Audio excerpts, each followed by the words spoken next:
Soy Valeria Román y vengo a contar mi libro Darwin 2.0. Es un libro periodístico, pero es también un libro de divulgación científica y trata sobre la teoría de la evolución y sobre cómo nos afecta hoy a los seres humanos y al planeta esta teoría y todo lo que se sigue haciendo con esta teoría como fondo. Es un libro, digamos, entretenido como para entrar en la biología y en la teoría de la evolución, que fue formulada en el siglo XIX, pero que tiene muchísima vigencia. En el segundo capítulo comentamos varios otros pensadores que desde la antigüedad se habían preguntado cuál era el origen de los seres vivos del planeta. Varios intentaron una respuesta, varios formularon algunas declaraciones en cuanto a que los seres vivos van cambiando, pero nadie lo había podido sostener con una teoría, con evidencias. Y bueno, en cambio Darwin fue el primero que consigue formular esta teoría y bueno, presentar evidencias sistematizadas como para defender que los seres vivos van cambiando a lo largo de la historia. Una idea que hicimos con mi coautor, Luis Capozzo, que es biólogo, lo que quisimos mostrar era esta vigencia. Y esta vigencia es que hay un montón de investigadores que desde los que investigan los dinosaurios o los que investigan otros fósiles de otros tiempos, hasta los que investigan la evolución de los seres humanos. Y en todos esos casos y muchos más está por detrás la teoría de la evolución. Y por ejemplo, hay casos muy prácticos que a la gente común les preocupa o le puede preocupar, como por ejemplo que muchas veces los medicamentos como los antibióticos no funcionan. Entonces un caso muy cercano a las familias con chicos es el tema de los problemas con los biogicidas, que muchas veces le ponen a los chicos el biogicida en la cabeza y el biogicida no, y los piojos siguen sobreviviendo en la cabeza de los chicos. Ese problema, que es un problema muy cotidiano, tiene que ver con que está operando el mecanismo de la selección natural que fue formulado por Darwin. Entonces, porque simplemente significa que hay ciertos piojos que pueden morir con los biogicidas, pero hay otros que resisten, que tienen ciertas particularidades que les permiten resistir. Y otro es el tema de los dinosaurios, que de alguna manera Susana Jiménez hizo un caso muy conocido de ella, una anécdota, es que dijo, bueno, pero los dinosaurios estaban vivos o no. De alguna manera la diva estaba en lo cierto. Hay una cuestión es que muchas veces se piensan a los dinosaurios como totalmente extinguidos.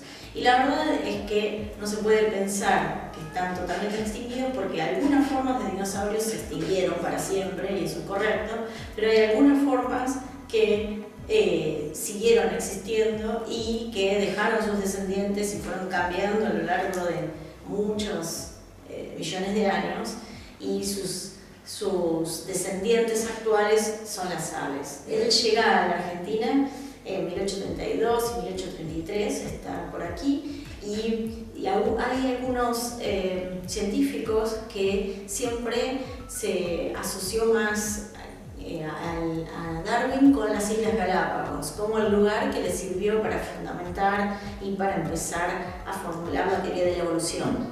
Sin embargo, ahora en estos últimos años hay varios investigadores de Estados Unidos y de Argentina, como Teresa Manera y algunos otros paleontólogos, que defienden que el primer lugar que inspiró a Darwin en el camino hacia la teoría de la evolución está en Argentina. Y en las ciencias sociales, lo que hemos visto al hacer la investigación para este libro es como que en las ciencias sociales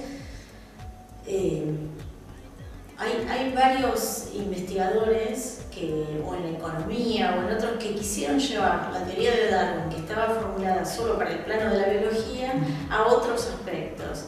Entonces, en ese cambio, en ese pasaje, quisieron justificar comportamientos totalmente nefastos a veces. En realidad, la comunidad científica, cuando él formula la teoría, la comunidad científica lo va aceptando. Hubo, por supuesto, como decía Owen, un gran anatomista para la época, se opuso, y hay varios otros que se van a oponer. Pero después, con el paso del tiempo, en la comunidad científica ha llegado, y de hecho fue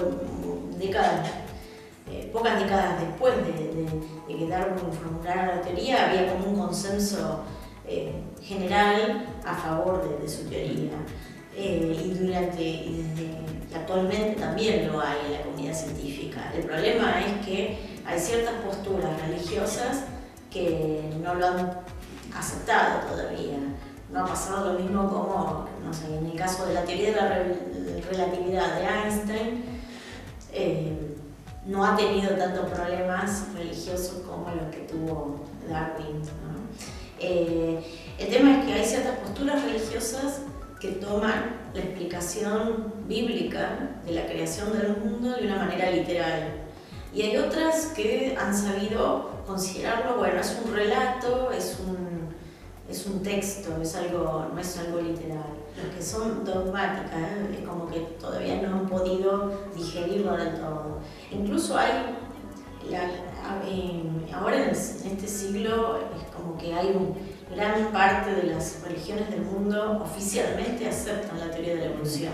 Hay docentes que en colegios religiosos de Argentina reciben directamente la orden de no enseñar la teoría de la evolución en este siglo, en 2010. Y hay otros que a lo mejor no reciben la prohibición, pero tampoco reciben la formación, que es una manera de coartar la enseñanza de la teoría de la evolución. O otros que a lo mejor lo pueden enseñar, pero les dejan muy poco tiempo, ¿no? Entonces es como que los chicos tienen ciertas, ¿no? Y a mí lo que me sorprendió al hacer el libro es que es rarísimo que esto del tema de Darwin no esté tan metido en las escuelas, porque en realidad la teoría de Darwin, de la evolución, te permite entender toda la biología. De hecho, hay un investigador de Estados Unidos de los años 50 que dijo una frase que es: nada tiene sentido si no es a la luz de la evolución, en biología, ¿no? Y entonces, y es cierto, entonces es como que vos decís, bueno, ¿cómo en las clases no se enseña Darwin desde el principio, cosa para entender todo lo que viene después?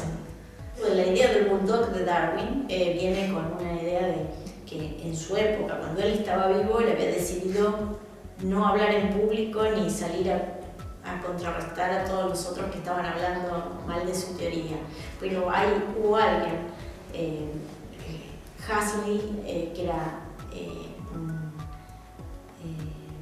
que él se autodenominó el bulldog de Darwin, y que salió a dar conferencias en su momento en el siglo XIX para defender la teoría de la evolución. Entonces, todos estos otros de este siglo de alguna manera siguen esa continuidad, siguen el legado de Huxley.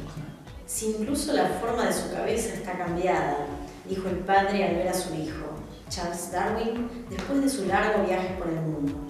En un sentido metafórico, el hombre estaba en lo cierto. Su hijo había observado una gran variedad de paisajes. Había hallado en la Argentina huesos de armadillos que ya estaban extinguidos, pero eran parecidos a los de su época. Se había comido un ñandú y había identificado diferentes formas de esa ave no voladora en varias regiones geográficas.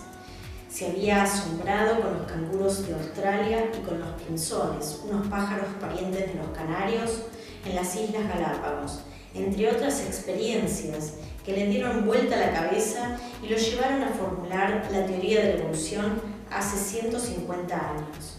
Una teoría científica que fue y es aún resistida, aunque está más vigente y viva que nunca.